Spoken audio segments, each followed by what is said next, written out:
और लोकसभा चुनाव में देश का आदिवासी समुदाय बड़ी भूमिका निभाता रहा है। यही वजह है कि सभी दलों के एजेंडे में इस समाज को तवज्जो दी जाती रही है। लेकिन सामाजिक न्याय का दावा करने वाली कांग्रेस के नेता ने आदिवासी मुख्यमंत्री के साथ जो किया उसे देखकर लोगों में गुस्सा है। रिपोर्ट आपको दिखाते हैं।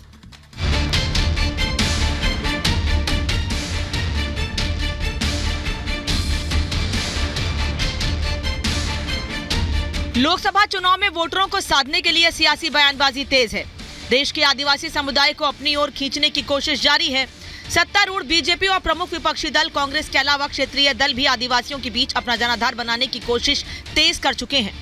कांग्रेस ने अपने मैनिफेस्टो को न्याय पत्र कहा, सामाजिक न्याय की बात की, सभी को समान अधिकार दिलाने का दावा किया। लेकिन झारखंड से जो तस्वीरें सामने आई हैं, उसने देश की जनता को दिखा दिया कि कांग्रेस की कथनी और करनी में कितना फर्क है।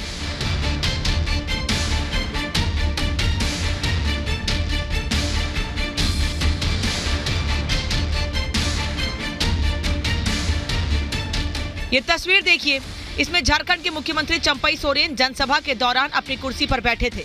तभी राहुल उनके पास आए, उन्हें कुर्सी छोड़ने का इशारा किया। जब चंपई खड़े हो गए तो राहुल गांधी उन्हें अपने रास्ते से हटाते हुए आगे बढ़ गए।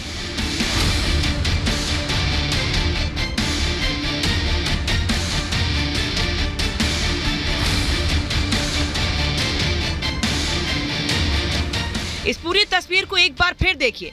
चंपई सोरेन झारखंड के मुख्यमंत्री होने के साथ साथ आदिवासी समाज का बड़ा चेहरा हैं। राहुल गांधी ने सीएम चंपई के साथ ऐसा बर्ताव करने से पहले एक बार भी ये नहीं सोचा कि इस जनसभा में आदिवासी समाज के लोग भी मौजूद हैं। ऐसे में सवाल उठता है कि जिस गठबंधन में आदिवासी सीएम को सम्मान नहीं दिया जा रहा, उस समुदाय की जनता के साथ कांग्रेस कैसा सलूक करेगी। झारखंड में बीजेपी भले ही विपक्ष की भूमिका में हो, लेकिन जब एक आदिवासी नेता का अपमान हुआ तो बीजेपी नेताओं ने कांग्रेस की आदिवासी विरोधी सोच पर करारा प्रहार किया।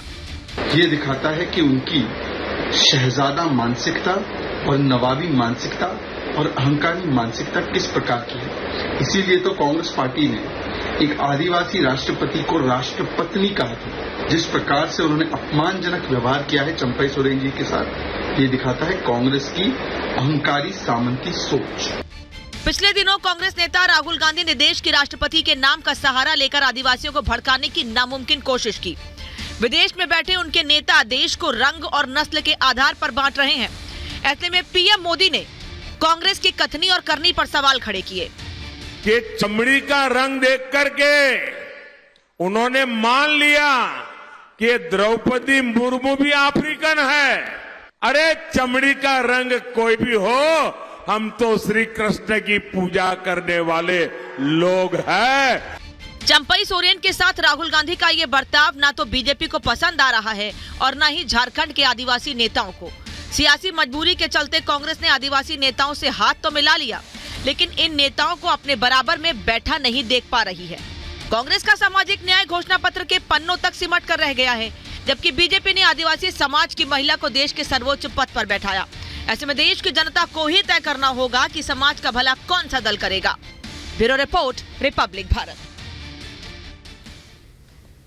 और अब बात करेंगे हैदराबाद की, जहां लोकसभा चुनाव बड़े दिलचस्प होते जा रहे हैं। एक तरफ बीजेपी है जो कि अटैकिंग मूड में नजर आ रही है, तो दूसरी तरफ एआईएमआईएम है जो कि बीजेपी के सामने डटकर खड़ी हुई है। तो इस तरीके से जहां दो राजनीतिक दलों के बीच में जनता रिएक्शन और एक्शन के बीच में फंसते नजर आ रही है, किस तरीके से पिस रही है, इस रिपोर्ट को देखिए और समझिए।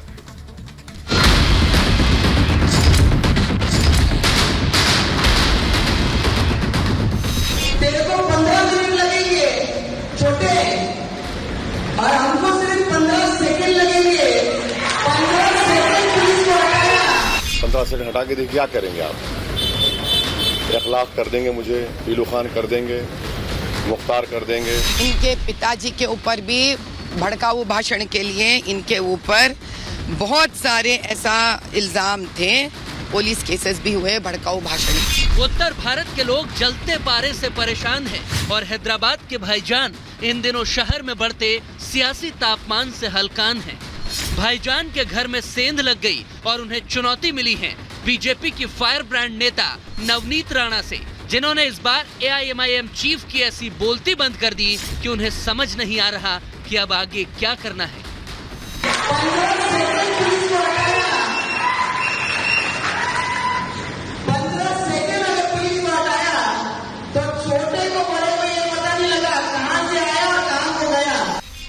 AIMIM के अध्यक्ष असदुद्दीन ओवैसी ने कभी सपने में भी नहीं सोचा होगा कि जिस शहर में उनके बाप दादाओं की तूती बोला करती थी, अब उनके उस गढ़ में घुसकर कोई उन्हें इस तरह चुनौती देगा और उनकी बोलती बंद कर देगा। लेकिन भौतिकी का नियम है कि हर एक्शन का रिएक्शन तय है और अब ओवैसी ब्रदर्स को मिल रहा ये रिएक्शन इन्हीं के कर्मों का नतीजा है। जी हाँ, ज्यादा दिन पहले की बात नहीं है। AIMIM अध्यक्ष असदुद्दीन ओवैसी के छोटे भाई अकबरुद्दीन ओवैसी खुलेआम हिंदुओं के खिलाफ जहर उगला करते थे। वो 15 मिनट में हिंदुओं को साफ करने की धमकी देते थे। लेकिन समय बदला तो राजनीति भी बदल गई और जिस गढ़ में घुसने की चुनौती ओवैसी ब्रदर्स दिया करते थे, अब दाव उल्टा पड़ रहा है। और सबसे बड़ी बात तो ये है कि ओवैसी ब्रदर्स अपनी जिस पसंदीदा मिठाई की बातें सरेआम किया करते थे, आज दोनों भाइयों को वही नफरती मिठाई परोसी जा रही है।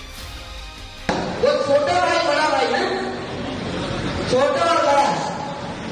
छोटा बोलता है कि पुलिस को 15 मिनट हटा दो तो हम दिखाएंगे बोले कि क्या कर सकते हैं। छोटे को मेरा कहना है तेरे को 15 मिनट लगेंगे छोटे, और हमको सिर्फ 15 सेकंड लगेंगे। 15 सेकंड पुलिस को हटाया, 15 सेकंड अगर पुलिस को हटाया तो छोटे को बड़े को ये पता नहीं लगा कहां से आया और कहां को गया। सिर्फ 15 सेकंड लगेंगे हम लोगों को जिस दिन हम मंच पे आ गए। ओवैसी और उनके भाई अकबरुद्दीन पर यह आरोप लंबे वक्त से लगता रहा है कि उन्होंने सत्ता की मलाई चाटने के लिए हैदराबाद में लंबे वक्त तक हिंदू वोटर्स को दबाया और मुस्लिम वोटर्स पर हिंदू मुस्लिम की राजनीति का दांव पेच आजमाते रहे। लेकिन इस बार दांव उल्टा पड़ गया। बीजेपी प्रत्याशी माधवीलता एक तरफ जहां विकास और महिला सशक्तिकरण के मुद्दों पर मुस्लिम वोट बैंक में सेंध लगा रही हैं, तो वहीं नवनीत राणा ओवैसी भाइयों के नफरती राजनीति का जवाब बनकर वहां पहुंच गई हैं। जिसके बाद अब ओवैसी भाइयों को जवाब देते नहीं बन रहा। वो बोलना कुछ चाह रहे हैं, लेकिन इस बार धमकी देने के बजाय वो सियासी भाषा बोल रहे हैं। वो छोटा भाई बड़ा भाई ना, छोटा और बड़ा। छोटा बोलता है कि पुलिस को 15 मिनट हटा दो तो हम दिखाएंगे बोले कि क्या कर सकते हैं। छोटे को मेरा कहना है तेरे को 15 मिनट लगेंगे छोटे, और हमको सिर्फ 15 सेकंड लगेंगे। 15 सेकंड पुलिस को हटाया, 15 सेकंड अगर पुलिस को हटाया तो छोटे को बड़े को ये पता नहीं लगा कहां से आया और कहां को गया। सिर्फ 15 सेकंड लगेंगे हम लोगों को जिस दिन हम मंच पे आ गए। आइए मोदी जी को बोलिए, चलिए 15 सेकंड हटा के देखिए क्या करेंगे आप। 1 लाख कर देंगे मुझे, पीलू खान कर देंगे, मुख्तार कर देंगे, या क्या बोलते हैं उनको जो मारे गए उन्होंने, अतीक कर देंगे। क्या करेंगे? कर दीजिए ना, कौन रोक रहा आपको? अरे भाई 15 सेकंड आप उनको बोलिए कि मैं आ जाता हूँ, 1 घंटा ठहर जाता हूँ, कर दीजिए जो करना है। देश